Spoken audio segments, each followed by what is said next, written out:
Di tengah lanskap hijau Magelang, Jawa Tengah, berdiri sebuah mahakarya arsitektur yang telah menjadi simbol kebesaran budaya Indonesia, Candi Borobudur. Dikenal sebagai candi Buddha terbesar di dunia, Borobudur bukan hanya menjadi tempat ziarah spiritual, tetapi juga menyimpan kisah sejarah yang mengagumkan. Bagaimana Candi Megah ini dibangun? Apa yang mendorong dinasti Shailendra menciptakan sebuah struktur yang begitu monumental pada masanya? Dalam artikel ini, kita akan mengupas sejarah di balik pembangunan Borobudur, mulai dari tujuan spiritual hingga keunikan arsitekturnya yang penuh makna. Mari kita telusuri jejak peradaban masa lalu melalui kisah Borobudur. Candi Borobudur adalah salah satu mahakarya arsitektur kuno yang menjadi simbol kebesaran budaya Indonesia. Terletak di Magelang, Jawa Tengah, candi ini dikenal sebagai salah satu candi Buddha terbesar di dunia dan merupakan salah satu situs warisan dunia UNESCO.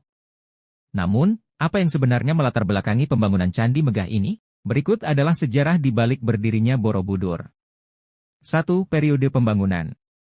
Borobudur dibangun pada masa dinasti Shailendra, sekitar abad ke-8 hingga awal abad ke-9 Masehi. Dinasti Shailendra adalah salah satu kerajaan besar yang berkuasa di Jawa Tengah dan dikenal sebagai penganut ajaran Buddha Mahayana.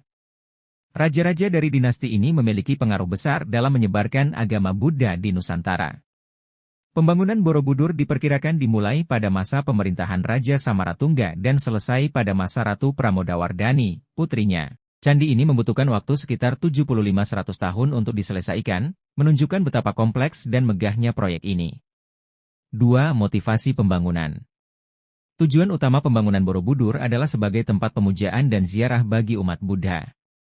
Selain itu, candi ini juga digunakan untuk mempelajari dan merefleksikan ajaran Buddha Mahayana.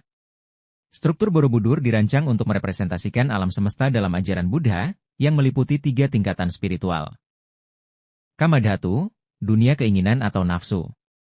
Rupadhatu, dunia berwujud. Arupadhatu, dunia tak berwujud, yang melambangkan pencerahan. Borobudur juga dianggap sebagai simbol kebesaran spiritual dinasti Shailendra, sekaligus menunjukkan kekuasaan dan kemajuan peradaban mereka. 3. Arsitektur dan desain. Borobudur dirancang dengan bentuk stupa raksasa, terdiri dari 9 tingkat, 6 tingkat berbentuk persegi dan 3 tingkat berbentuk lingkaran, serta 1 stupa utama di puncaknya.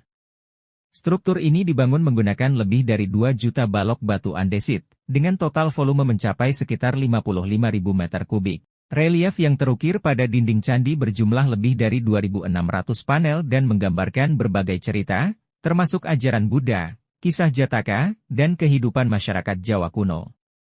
Ukiran ini tidak hanya bernilai seni tinggi tetapi juga menjadi sumber penting untuk memahami budaya dan kehidupan pada masa itu. 4. Penemuan dan pemugaran. Setelah selesai dibangun, Borobudur digunakan sebagai tempat ibadah dan pusat ziarah selama beberapa abad. Namun, candi ini mulai ditinggalkan sekitar abad ke-14, ketika pengaruh Hindu dan Islam mulai berkembang di Nusantara. Borobudur pun tertutup oleh lapisan tanah, abu vulkanik, dan tumbuh-tumbuhan sehingga terlupakan oleh masyarakat. Candi ini ditemukan kembali pada tahun 1814 oleh Sir Thomas Stamford Raffles, Gubernur Jenderal Inggris di Jawa. Namun, baru pada abad ke-20, Borobudur menjalani proses pemugaran besar-besaran di bawah pengawasan pemerintah Indonesia dan UNESCO. Pemugaran ini selesai pada tahun 1983, menjadikan Borobudur sebagai salah satu destinasi wisata dan spiritual yang penting hingga kini. 5. Warisan budaya. Borobudur bukan hanya simbol kejayaan arsitektur masa lalu, tetapi juga warisan budaya yang berharga bagi dunia. Candi ini mencerminkan perpaduan antara seni, agama, dan ilmu pengetahuan, sekaligus menjadi bukti kemampuan nenek moyang bangsa Indonesia dalam menciptakan karya monumental.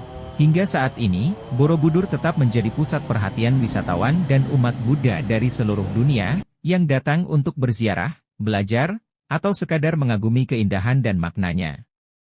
Jadi kesimpulannya sejarah pembangunan Candi Borobudur mencerminkan kebesaran spiritual dan intelektual masyarakat Jawa kuno pada masa dinasti Shailendra. Dibangun dengan keahlian dan dedikasi yang luar biasa, Borobudur adalah saksi bisu perjalanan peradaban Indonesia yang terus memberikan inspirasi hingga saat ini.